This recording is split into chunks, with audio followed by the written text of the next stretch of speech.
Damned if you do, damned if you don't. Following the worst violence in Hong Kong in the 22 years since it returned to China, what must be done to restore peace and order in Hong Kong? Tonight, we explore the Hong Kong dilemma from two perspectives. First, how should law enforcement respond in the future? Second, how to resolve the underlying political tensions moving forward.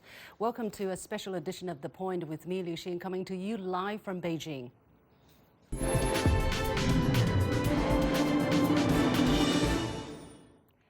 As the dust settles in Hong Kong, the challenge is how to move forward. Following the most violent eruption of anti-government resentment to date, the authorities in Hong Kong have called for a thorough criminal investigation. However, beyond the question of who exactly were responsible for storming and vandalizing the Hong Kong legislature, there is the broader question of what triggered the violence and how much local support there is for this turn toward violence. What can be done to help the local people come to terms with their identities as citizens of China? Joining me for the discussions are from Hong Kong, Andrew Leung, an independent China strategist, and Tang, chairman of PolitiHK Social Strategic, a pressure group, and in our Beijing studio, Henry Ho, founder and chairman of the One Country, Two Systems Youth Forum, and Qiang, assistant director of the International Monetary Institute at Renmin University of China, a commentator on Hong Kong affairs. So I would say welcome to The Point to all four gentlemen. Let me start with this phenomenon that we have observed, especially since the storming of the legislature from the UK government. Some UK ministers seem to have been lining up to defend a 1984 Sino-British joint declaration that was reached between the Chinese government and the UK government about the future of Hong Kong. And the UK's Foreign Secretary Jeremy Hunt said, in the aftermath of the storming of the legislature, he said there will be serious consequences if that internationally binding legal agreement were not to be honored. The Chinese Ministry of Foreign Affairs actually came out and called such remarks as effrontery. But I would like to go first to my guest, Andrew, in Hong Kong, as to exactly what kind of legal basis there is to this kind of self-proclaimed responsibility that the UK believes it has over Hong Kong 22 years after the handover. Well, of course, the UK is a formal signatory of the joint declaration. A joint declaration is an international agreement. And of course, the agreement is that Hong Kong is going to be governed under one country, two systems. Well, that's the understanding for the agreement. And of course, Hong Kong is an international city. It always attracts interest. There are investments, UK investments, and indeed investments from other countries. So naturally, other countries would have an interest and even expressing an opinion. But as far as the UK is concerned, of course, it's a formal signatory.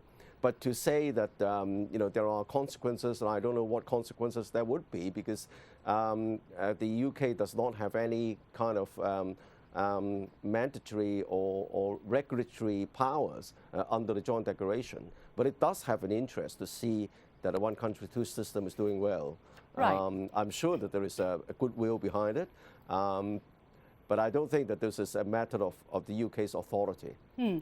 Basically, what Jeremy Hunt was alluding to is that there are some kind of internationally binding legality which was embodied in the Sino-British joint declaration, and we went and looked for the text of that agreement, and it very clearly, it was written in that agreement in Article number 3, clause number 11, that says the maintenance of public order in the Hong Kong SAR will be the responsibility of the government of the Hong Kong SAR, and Article number 4 states clearly that the government of UK and the government of the People's Republic of China declare that during the transitional period between the date of entry into force of this joint declaration, which turned out to be May 27, 1985, and 30th of June 1997, which is the date of return of Hong Kong to China, the government of UK will be responsible for the administration of Hong Kong. So basically, this is saying after the handover, Hong Kong's administration will be in the hands of the Hong Kong government. And before the handover, during the transitional period, in preparation for the handover, the UK government has some kind of responsibility for the administration of Hong Kong. But there is no legally binding clauses which says that the UK has a responsibility after the handover. So, Mr. Ho, how do you understand the kind of legal basis that Mr. Hunt was alluding to? If you talk about the Sino-British joint declaration, obviously it is an agreement to handle the transfer of sovereignty from UK to China of Hong Kong until 1997. We noticed that there was a clause in the Sino-British declaration and also the basic law saying that the original capitalist lifestyle and the economy will remain intact for 50 years. But that does not equal to the fact that the UK has a continuous responsibility after the rule of Hong Kong. That's what I mean, which means as far as we are concerned, the reunification in the past 22 years, our original capitalist economy, lifestyle, including freedom, hasn't been eroded. So, and I don't think that responsibility extends beyond 1997 because that obligation, if you like, has already been written down in our basic law. Yeah. Let me go to Mr. Tang, who is joining us from Hong Kong. What is your take on the kind of eagerness, on the kind of overly explicit enthusiasm some UK ministers are displaying at this moment? And I'm not just talking about Jeremy Hunt, we're also talking about Lord Patten, for instance, who also went on British TV to say there is an honor-bound kind of responsibility of the UK to stand up for freedom of Hong Kong. What is your take on all of this, UK enthusiasm, let's say, to decide, to help shape how things are going in Hong Kong? First of all, I don't think the joint declaration is a legal document or a treaty. It's a document describing how to hand over Hong Kong back to China in 1997. So I don't see any legal responsibility or obligation of UK to do to look at this Hong Kong local issues. And I guess the joint declaration itself is a promise from the China government to maintain Hong Kong its own legal politics system. And as all China's responsibility is not the responsibility of UK. So I guess they're trying to blackmouth China and Hong Kong. And if you look at the riots happened recently in Hong Kong, and it's all taken care by the Hong Kong police, not the Chinese police or the China army. So there's nothing, nothing breach the original. Okay, I get your point. Yeah, joint declaration. Yeah, Mr. Chu, seeing from the Chinese side, from the mainland perspective, how do you and other people on the mainland look at this issue that's being debated here, especially what I mean by the kind of comments that's made by the British ministers? Well, I don't want to talk much about mainlanders' view on this issue because probably they're thinking, international society are thinking as a mainlander, our view probably will be compromised. I will talk about international views on these issues. Well, first of all, UK think they have a responsibility to make Hong Kong freer. Well, I have a question about that. During the governor period of time, Hong Kong people do not have the freedom to elect their own people as representative. Only the UK will assign or appoint their governors and other officials. So, but when Hong Kong was returned to China, and Hong Kong people do have the freedom to elect their own representatives, and Hong Kong's free market position were never compromised. So I really don't know why they need to protect Hong Kong's freedom since they never give Hong Kong freedom in the first place. That's one thing. And second thing, I do agree that Hong Kong people have the freedom to express themselves, their claim. Well, there is an economic root in there. They're saying Hong Kong's house prices is going up and young people feel difficult to find a job. I think that's a legit economic cause. I think the same reason exists everywhere in else parts of the world. And in Germany, the Berlin students take it to the street to protest against a high house price. In Israel, the same. In New York, in UC Berkeley, the same. I think that's legit claim. But can you burn down your Congress? Can you put another country's flag on the war, on the Congress? I think that's called high treason in any legal country. In any country, that's high treason. That's, well, if there's a genocide, there's a hunger happening in there, probably, well, you can say that. But Hong Kong, as far as I know, by yesterday, still with the highest living standard, with the highest income, with the best living standard all over the world. There's no reason for that. I got your point. Andrew in Hong Kong, what is your reaction to this, to our guest, Mr. Xu, characterizing the action as some kind of high treason and the reasons behind it? Well, I think that Hong Kong being very, very different. Every day you can see criticisms of the Beijing government in magazines and in newspapers. That's not unlawful in Hong Kong. And all sorts of publications. So it's a freedom of expression as enshrined under the basic law. But of course, this act of vandalism is widely condemned by almost everybody, because the rule of law is, of course, very, very important, and something that Hong Kong is held in high regard internationally. And it underpins the business community, that underpins the ordinary people's way of life. So I don't think that this is a kind of behavior can be accepted. But you can see that there is a lot of forces involved in what's happened. First of all, there is a wide body of the younger generation, and then most of them were born shortly after the handover or shortly before the handover. And most of them do not understand China or have an interest even in understanding what's going on in China.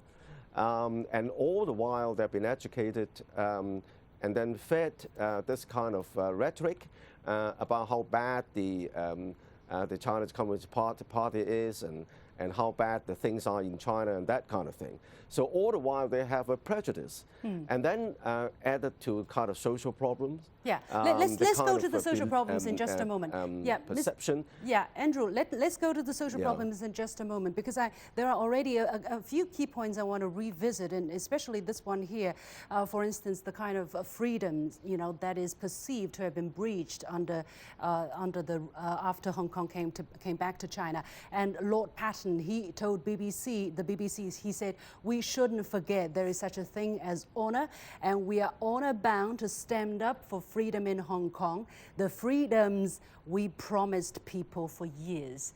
It's a very tricky sentence. He didn't say that the freedoms we gave the people in Hong Kong while they were under the UK's rule. He said the freedoms that we promised people for years. So, Andrew, let me go back to you again. How do you interpret what he said? I mean, you didn't give people freedom, but you promised these people they will get freedom. And then now that, someone else, people maybe are not very happy with what is going on, you say, look, you didn't deliver. How do you look at this? Andrew? Well, of course, I lived through all these years under colonial rule, and I know only too well there is no such thing as individual freedom. But of course, what the UK minister was saying was that they promised the kind of freedom that would prevail after the Hong Kong is handed over back to China under one country, two systems. That's what he means. But then, of course, if you look at the level of freedom in Hong Kong, for 22 years or more, Hong Kong has been acknowledged as one of the freest economies in the world. Now, people will say, well, it's just economy, but you can't be regarded as the freest economy without freedom of speech, without freedom of expression, without freedom of assembly, because all these would impact on business confidence and what's the definition of a free society. And yet, Hong Kong has been regarded as one of the freest economies in the world, not by any Asian or institution, but by well-regarded think tanks in the US and in Canada. So I think that there's the accusation that Hong Kong is losing freedom, I think is a kind of myth. But on the other hand, there is a perception, the reason there are so many young people being driven to take to the streets is because there is this kind of rhetoric and also the perception that somehow since the handover, Hong Kong has been tilting towards the one country rather than the two systems. But these are the contradictions of the one country, two systems. It also shows the kind of dilemma that the Beijing government is in, and also the situation that the Hong Kong police is in. It's basically damned if you do, as I said, damned if you don't, right? If you interfere in Hong Kong's affairs, you're condemned. If you do not interfere in Hong Kong's affairs, you also suffer some kind of negative consequences there. Henry, what is your comment so far, especially in the kind of claims that the freedoms that the UK have promised for the people of Hong Kong has been eroded, and that there is a deep-seated concern in the people of Hong Kong, or perception that things are going in the wrong direction? Exactly what is the reality? Well, I was born in Hong Kong and brought up in Hong Kong. I witnessed the whole process of the drafting of basic law, the handover, and I can say that, and I think most people would agree that the level of freedom enjoyed by Hong Kong people in the special administrative region has been much higher than during the colonial times. Say the freedom of press, the freedom of protest, assembly, freedom of the media.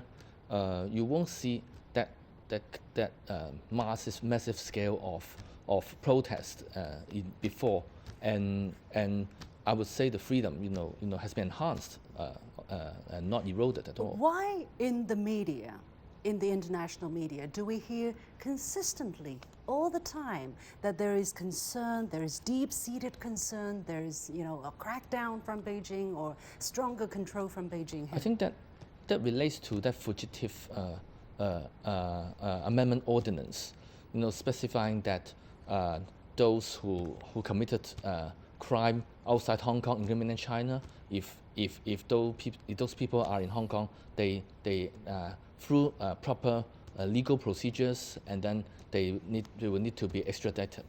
So I think the government has tried to push this legislation maybe a bit too rushed, and then that creates a gap for some people to really arouse some kind of sentiment. Fear.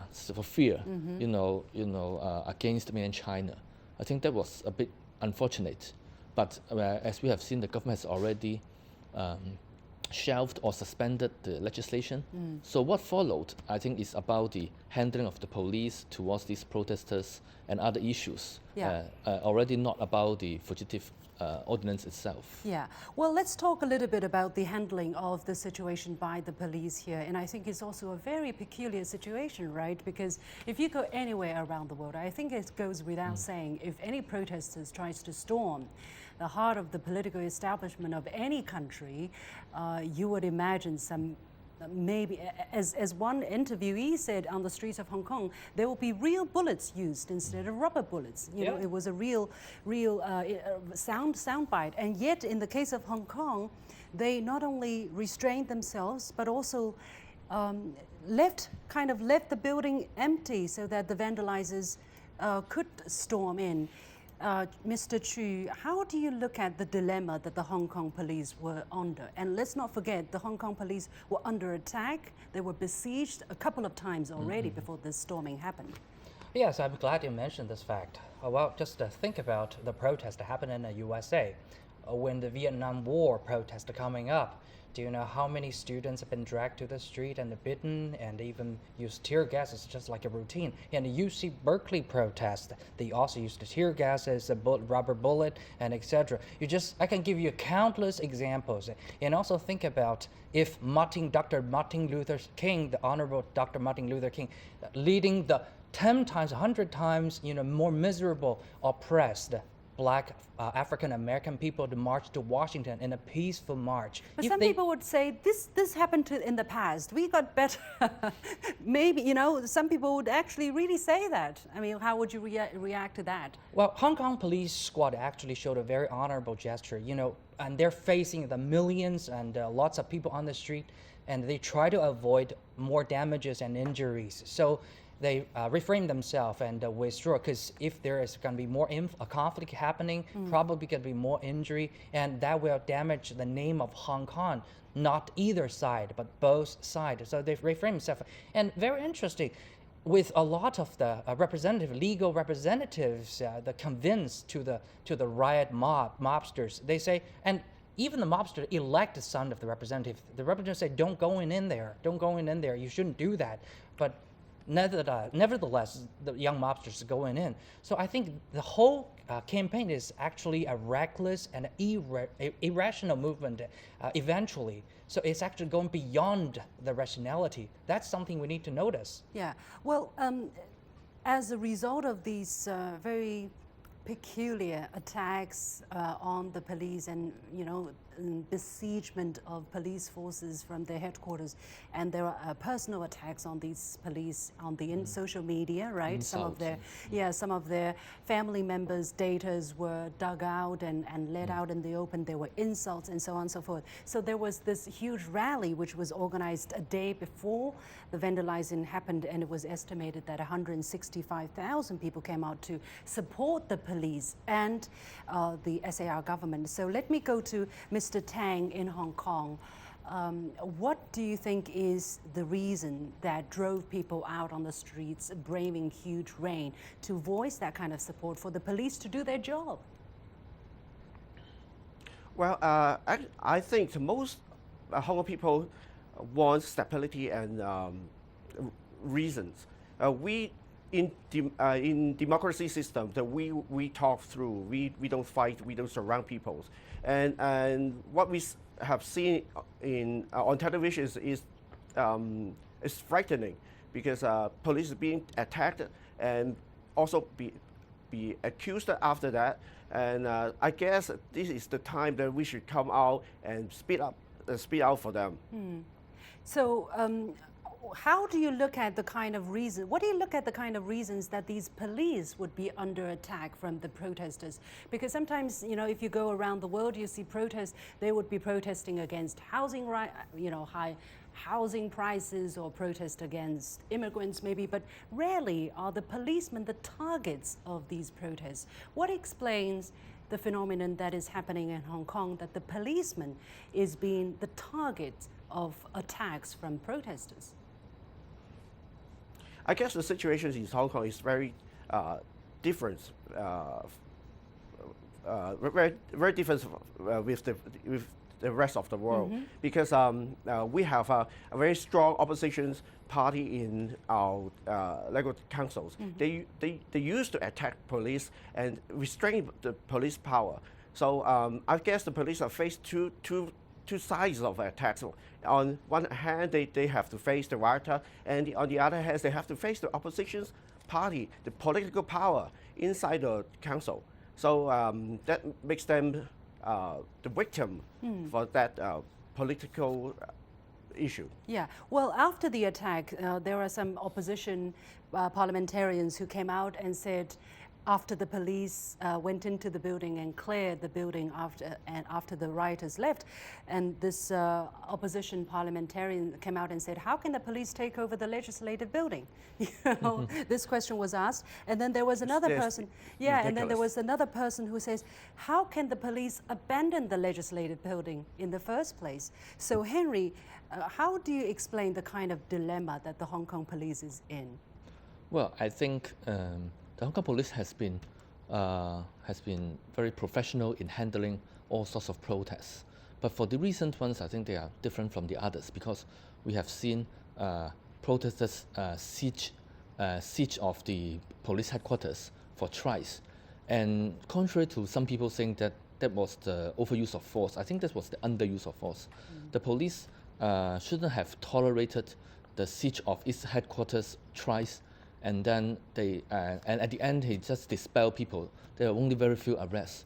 So that explains why the bit by bit escalating violence happened, and because in there's July no 1st, deterrence. no deterrence. And also, I think I'm sad to say that many Hong Kong citizens, they tend to sympathize with those young people.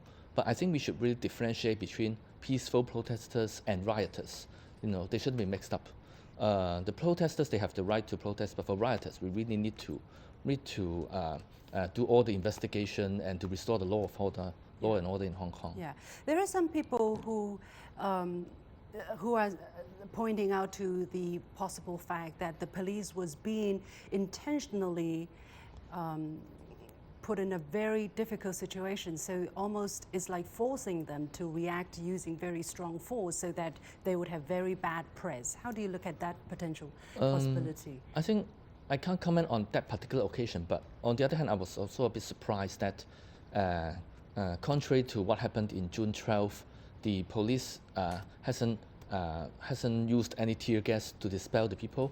They only stay inside the Legislative Council building, and then I don't know the exact reasons. One reason may be that they were accused of overuse of force on June 12th, so they become more restrained. But on the other hand, we saw an escalating violence. So I think this is what maybe the government, also the police, should really review.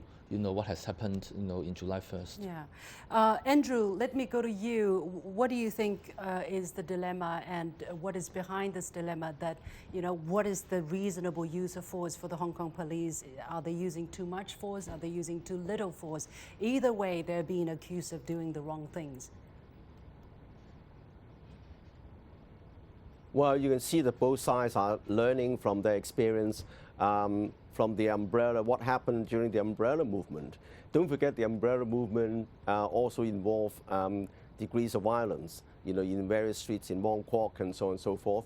That what happened eventually, that the umbrella movement eventually petered out because the police refrained from, meeting their demonstration with force. We just let them occupy public space, and then for about 76 days, the public got so fed up with them that they have lost totally the people's support. But this time around, the protesters are trying to get smarter. So rather than occupying one place for long, they're just adopting kind of guerrilla tactics. They're moving from one place to another, and then they're all driven by modern social media, kind of WhatsApp, the kind of called Telegram, which is an encrypted kind of messages. So at the drop of a hat, and then the whole groups of people are moving from one place to another. So that's the tactics adopted by the demonstrators. And not only then, you can see that, for example, 1 million people marching quite peacefully, during the first march, and it was an example lauded by the entire world, and people wonder, why Hong Kong people are so peaceful.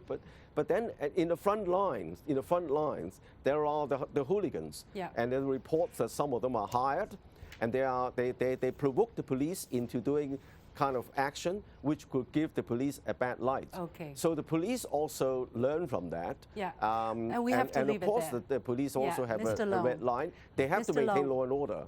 We have to leave it there. Unfortunately, time goes so fast when we talk about this very contentious issue. I thank my four guests, Andrew Leung, Ines Tang, Henry Ho, and Qiang from different parts of China. You have been watching The Point. That's it for this special edition.